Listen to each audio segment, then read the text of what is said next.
Warrior Farmer back with another one. Today, guys, we're taking a look at the Scotch Bonnet pepper in my pepper series that I'm doing and taking a closer look at some of these now that they're a little bit farther along in their journey for the season. So anyways, yeah, man, this is the Scotch Bonnet plant.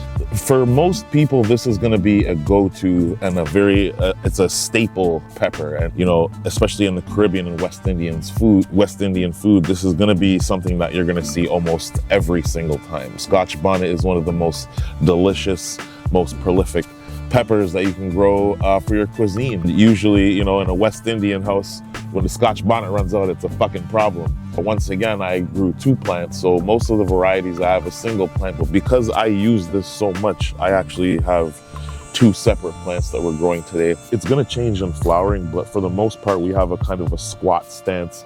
It's not the tallest of the plants, but it does have a great structure.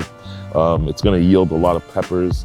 The pods themselves have a very thick, fleshy, meaty vibe to them. There are a couple different versions of the Scotch Bonnet. Now you have the red and the yellow, and I've seen some orangey yellow, and that's kind of the variety that I grow. Is it's like a orange, it's like a golden orange yellow at the finish. Has a nice long lasting burn. People that grew up with these can eat them raw. Like my uncle eats these raw, no problem. I cannot personally, but you know, some people can.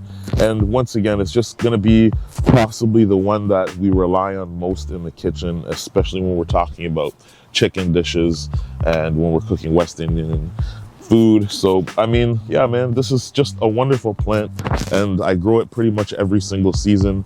2 seasons ago, I grew so much of it that I haven't had to grow any since. Now, if you come in a little bit closer, you can see some of the pods are finishing here. If you let the camera just focus in, and you can see it's starting to turn that yellow golden kind of color, and basically that's how you know the plant's finishing off. These are the first pods that came in. That's why they're low on the plant, and I decided not to pluck them off early.